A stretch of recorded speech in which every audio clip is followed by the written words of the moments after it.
Okay fine. Now आ जाते हैं हम लोग, जो नेक्स्ट पार्ट है वो हमारा है substitution. Okay, now in substitution method हम लोग करते क्या है, देखो सब्सटीट्यूशन मेथड में आप सबसे पहले हम लोग एज द नेम सजेस्ट हम लोग सब्सटीट्यूट करते हैं। जैसे अगर मान लीजिए आपके पास 2x/x² + 1 है, डॉट dx है, ठीक है, तो हम इसको सॉल्व कैसे करेंगे, हम इसमें x² + 1 को t लेते हैं, फिर हम डिफ्रेंशिएट बोथ द साइड करते हैं, तो ये हो जाता है 2x dx = dt। तो dx कितना हो जाएगा, dt/2x। तो अब मैं dx की वैल्यू यहाँ पर डाल दूंगा। जैसे मैं dx की वैल्यू वहाँ पर डालूंगा तो ये क्या हो जाएगा, 2x अपॉन आपने x² + 1 की वैल्यू t ली थी वो उसको इधर डाल दो, तो ये हो जाएगा t।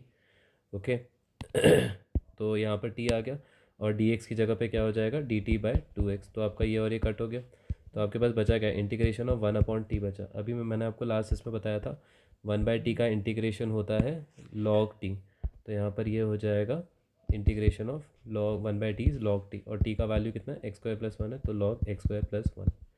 ना हम आइडेंटिफाई कैसे करते हैं सब्सटीट्यूशन वाले क्वेश्चंस में, ठीक है। तो देखो सब्सटीट्यूशन वाले क्वेश्चंस को करने का कुछ तरीका होता है, वो आपको पता होना चाहिए कि उन क्वेश्चंस को हम करते कैसे हैं, ठीक है।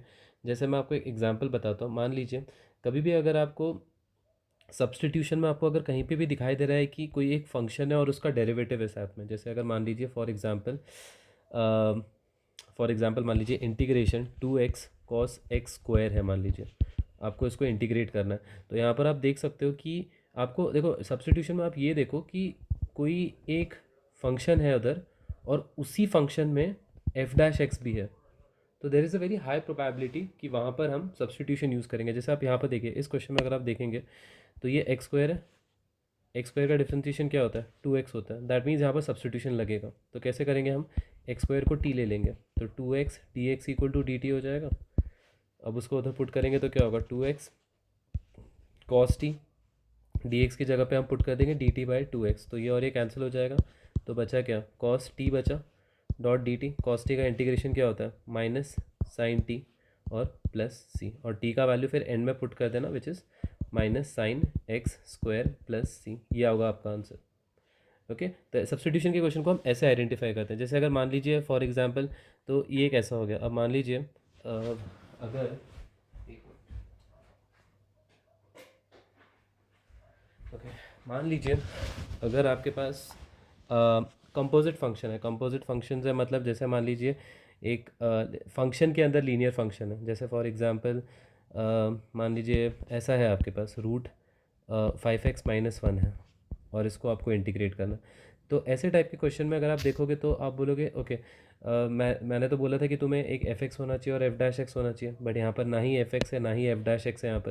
तो इस टाइप में हम 5x - 1 को t ले लेते हैं, ठीक है, 5x - 1 को t, तो ये हो जाएगा 5dx = dt।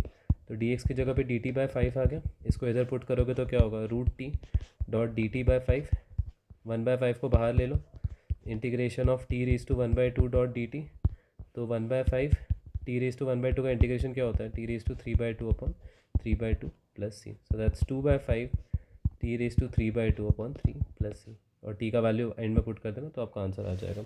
ओके, एक ऐसा होता है। अब मान लीजिए जैसे एक और क्वेश्चन दे देता हूँ। फॉर एग्जांपल मान लीजिए आपके पास ऐसा है इंटीग्रेशन 2x/x² + 3, इसको आपको सॉल्व करना है। तो यहाँ पर आप देख सकते हो कि ये आपका f(x) है, this is f(x) and this is f'(x). तो बेटर क्या है, आप x² + 3 को t ले लो, ठीक है, इसको t ले लो, डिफ्रेंशिएट करो, तो 2x dx = dt हो जाएगा। सो dx = dt/2x, बस वो वैल्यू यहाँ पुट कर दो, तो 2x/t × dt/2x, क्योंकि यहाँ पर dx है ना, तो ये और एक कट हो जाएगा, तो log t आएगा, log t + c, और t का वैल्यू पुट कर दो, आपका आंसर आ जाएगा। ओके, ठीक है। जैसे फॉर एग्जांपल मान लीजिए अगर आपके पास log x/x है, तो इसमें हम लोग कैसे करेंगे इसको इंटीग्रेट, आप dx ले लेना यहाँ पर, ठीक है। तो इसमें आप क्या करोगे, log यहाँ पर आप देख सकते हो ये वाला जो पार्ट है this is f(x) and this is ये वाला क्या है, ये है आपका f'(x), ठीक है। ये एक्चुअली ये f'(x) नहीं है, मैं सॉरी। ओके, मैं इसको आपको थोड़ा सा सिंप्लीफाई करके बताता हूँ ताकि आपको समझ में आ जाएगा, ठीक है। तो log x/x है ना, तो ये हो जाएगा log x × 1/x।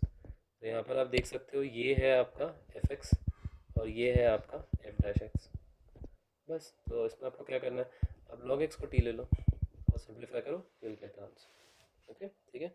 So this is substitution, इनको हम सब्सटीट्यूशन से करते हैं। जैसे फॉर एग्जांपल मान लीजिए अगर आपके पास sine cube x dot cos x dot d x है, तो इसमें हम किसको करेंगे सब्सटीट्यूशन, थोड़ा सोचो आप इसमें। अभी देखिए आप में आपको इधर दो दिखाई दे रहा है, आप कॉस को भी ले सकते हो, आप साइन को भी ले सकते हो, बट बेटर ये रहेगा कि अगर आप साइन एक्स को टी लोगे तो उससे क्या आएगा आपका cos x d x equal to d t. So d x कितना होगा d t by cos x. तो उससे होगा क्या, जब आप ये वाला वैल्यू यहाँ पुट करोगे तो आपको क्या मिलेगा, you will get integration sine, sorry this will be integration, sine को आपने टी पुट किया था तो ये टी हो जाएगा T cube cos x dot D t by cos x. तो इससे होगा क्या, कॉस एक्स कट हो गया तो बचा क्या, टी क्यूब बचा। टी क्यूब का इंटीग्रेशन क्या होता है, t four by four, t का value sine x raise to four by four plus c, okay ठीक है। सो ऐसे टाइप के कुछ क्वेश्चंस होते हैं, ये आपको पता होना चाहिए, ओके। जैसे फॉर एग्जांपल मान लीजिए, लेट्स से का एग्जांपल अगर आपके पास मान लीजिए ये है integration of x e x square है, okay sorry, integration of x e x square है, इसको आपको इंटीग्रेट करना है। तो यहाँ पर हम लोग क्या करेंगे, यहाँ पर आप सिंपली आप देखिए अगर आप नोटिस करोगे तो ये फंक्शन को अगर मैं डिफ्रेंशिएट करूँगा तो मुझे समवेयर कुछ तो ये मिलेगा। दैट मीन्स अगर मैं एक्स स्क्वायर को टी लूँगा तो मेरे को two x d x equal to d t होगा। So d x is equal to d t by two x हो जाएगा। तो यहाँ पर डी एक्स है आपका, तो आप वहाँ पर पुट करोगे तो D t by two x हो गया, यहाँ पर एक्स हो गया, यहाँ पर ई रेस टू टी हो गया, एक्स एक्स कैंसिल हो जाएगा, one by two integration of e raise to t which is one by two e t plus c, t का वैल्यू पुट कर दो, will get the answer, okay ठीक है। तो ये कुछ तरीके होते हैं करने के जिसको आपको पता होना चाहिए, ओके। अब सब्सटीट्यूशन में मैं आपको एक अलग केस बताता हूँ जहाँ पर हमें थोड़ा सा अलग टाइप में करना पड़ता है। जैसे फॉर एग्जांपल मान लीजिए आपके पास x upon root one minus x four है, ठीक है, और आपको इसको इंटीग्रेट करना है। नाउ यहाँ पर अगर आप देखोगे कि आप सोचोगे ओके अगर मैं x one minus x four को t लेता हूँ तो आप डिफ्रेंशिएट करोगे तो आपको फोर एक्स क्यूब मिलेगा, जो कि यहाँ पर एक्स क्यूब नहीं है। अगर इधर एक्स क्यूब होता था तो आप जो कर रहे हो वो सही है, बट यहाँ पर एक्स क्यूब नहीं है, यहाँ पर क्या है, यहाँ पर एक्स है। दैट मीन्स यहाँ पर कुछ थोड़ा सा अलग चीज़ करना पड़ेगा, ओके। यहाँ पर आप अगर ध्यान से देखोगे जो आपका एक्स फोर है, एक्स को फोर को आप कैसे लिख सकते हो, एक्स स्क्वायर का स्क्वायर लिख सकते हो, ओके, एक्स स्क्वायर का स्क्वायर लिख सकते हैं। That means what does it mean, it means that अगर मैं एक्स स्क्वायर को टी ले लूँ तो मेरे को समथिंग एक्स के टर्म्स में मिलेगा। दैट मीन्स अगर मैं एक्स स्क्वायर को डिफ्रेंशिएट करूँगा तो two x d x equal to d t हो जाएगा। तो यहाँ पर आपका होगा एक्स डी एक्स की जगह पे d t by two x, यहाँ पर होगा root one minus t square, x और एक्स कैंसिल हो जाएगा, वन बाई टू बाहर आएगा, integration of d t upon root one minus t square. और इसका एक फॉर्मूला है जो मैं आपको नेक्स्ट वीडियो में बताऊँगा, ठीक है, या फिर नेक्स्ट पार्ट में बताऊँगा। इसका एक फॉर्मूला है इसको करने का, बट अभी ये समझ जाएगी इसको हम करते कैसे, okay. So this was all about substitution. Now in the next part we'll discuss completing the square, okay.